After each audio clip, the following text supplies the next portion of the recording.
आप एक सुनसान और बहुत भयानक घर में खो चुकी हो। ये घर जंगल के बीचों बीच है और अगर आपको यहाँ से जिंदा बच के बाहर निकलना है तो आपको बहुत शांति से निकलना पड़ेगा, क्योंकि अगर आपने ज़रा सी भी आवाज़ की तो वो आ जाएगी। ग्रैनी एक बहुत भयानक और डरावनी दिखने वाली बुढ़िया है जो कि घर की मालिक है और कोई भी उसके घर में आ जाए तो उसके पास सिर्फ 5 दिन है खुद को बचाने के लिए, वरना आपके साथ कुछ ये होगा।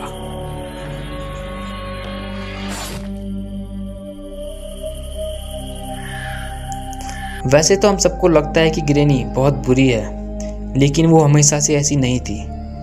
तो आज की इस वीडियो में आप जानने वाले हो ग्रैनी की सच्ची और दुख भरी कहानी को। So let's go in the darkness. तो कहानी शुरू होती है ग्रैनी जब जिंदा थी। तो ग्रैनी बचपन से अपने जंगल वाले कॉटेज में रहा करती थी और बाद में जब ग्रैनी कुछ बड़ी हुई तो वो काम करने के लिए शहर की तरफ चली गई। वहाँ ग्रैनी एक रेस्टोरेंट में काम करती थी और वहाँ एक और आदमी काम करता था और ग्रैनी को उससे प्यार हो गया और शादी करके वो दोनों ग्रैनी के जंगल वाले कॉटेज में रहने लगे। ग्रैनी के फादर कुछ क्रिमिनल एक्टिविटीज़ में शामिल थे, तो हुआ कुछ ऐसा कि ग्रैनी के फादर को कुछ क्रिमिनल्स ने मार दिया और उसके बाद ग्रैनी अपने हस्बैंड यानी ग्रैंडपा के साथ उसी जंगल वाले कॉटेज में रहने लगी। लेकिन उसके 3 साल बाद किसी ने ग्रैनी के हस्बैंड को यानी ग्रैंडपा को मार दिया। ग्रैनी का सब कुछ ख़त्म हो चुका था और ग्रैनी ने ग्रैंडपा को अपने घर के पीछे साइड दफना दिया। लेकिन ग्रैनी का दुख यहाँ पे ख़त्म नहीं होता। ग्रैनी की एक बेटी थी जिसका नाम था हेलिना और कहा जाता है कि हेलिना बचपन से श्रापित थी। हेलिना ने साइमन से शादी कर ली और यही साइमन आगे जाके स्लेंडरमैन बनता है। और हेलिना की भी एक बेटी होती है जिसका नाम स्लेंड्रीना था और उसने एक कॉफिन गाय से शादी कर ली। ये कॉफिन गाय एक साइंटिस्ट था जो कि इंसान को वैम्पायर बनाने की रिसर्च में लगा होता है। जैसा कि मैंने आपको बताया, हेलिना बचपन से कर्स्ड यानी कि श्रापित होती है, तो जिसके कारण उसकी बेटी स्लेंड्रीना शैतान और काले जादू में बहुत मानती थी और वो अपने घर में ब्लैक मैजिक किया करती थी, जिससे उसकी फैमिली उससे खुश नहीं थी। और हाँ, ग्रैनी जिंदा है अभी।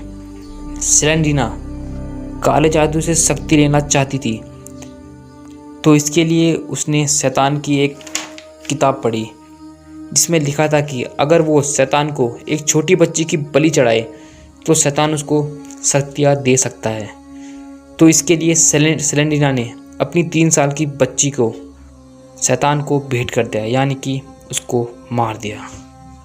और ये चीज़ ग्रैनी ने अपने सामने होती हुई देखी, लेकिन वो कुछ कर ना पाई और स्लेंड्रीना ने ग्रैनी को भी एक कमरे में कैद कर दिया और उसे मरने के लिए अकेले छोड़ दिया। अब उस घर में सिर्फ 2 लोग ही थे, ग्रैनी और उसकी पोती स्लेंड्रीना, क्योंकि हेलिना अपने श्राप के कारण मर जाती है और साइमन भी कर्स के कारण अब स्लेंडरमैन बन चुका है और अब वो सिर्फ जंगल में ही रहता है। और कॉफिन गाय दूसरों पर एक्सपेरिमेंट कर करके खुद ही वैम्पायर बन चुका है। ग्रैनी उस कमरे में अपनी आखिरी सांसें गिन रही थी, तभी वहाँ स्लेंड्रीना की बेटी की आत्मा आ जाती है जिसे स्लेंड्रीना अपने स्वार्थ के लिए मार दिया था। अब वो ग्रैनी को कुछ काली शक्तियाँ देती हैं जिसके कारण ग्रैनी इतनी पावरफुल और ख़तरनाक बन जाती है और उन्हीं शक्तियों से वो ग्रैंडपा को जिंदा कर देती है। और उसके बाद वो स्लेंड्रीना को ढूंढते हैं, लेकिन वो कहाँ गायब हो गई किसी को भी नहीं पता। तो ये है ग्रैनी की पूरी कहानी। और एक फन फैक्ट, ग्रैनी अपनी पोती से बहुत प्यार करती थी और आपने गेम में ये चीज़ नोटिस भी की होगी। गेम में एक टेडी है, अगर आप उसे पकड़ लो तो ग्रैनी की आंखें लाल हो जाती हैं और वो बहुत तेज़ी से दौड़ने लग जाती है। थ्योरी यह है कि उस टेडी में ग्रैनी की पोती की आत्मा है, उस टेडी में। तो ये थी ग्रैनी की पूरी कहानी। अगर आपको ये वीडियो अच्छी लगी तो लाइक कर दो यार, शेयर भी कर ही देना और सब्सक्राइब भी कर देना, वरना ग्रैनी की आंखें लाल हो जाएंगी। और कमेंट में लिखो आपका पहला एक्सपीरियंस कैसा था इस गेम को खेलने समय, और ग्रैनी 3 खेला कि नहीं, comment down. So finally thanks for watching. मिलते हैं जल्द अगली वीडियो में।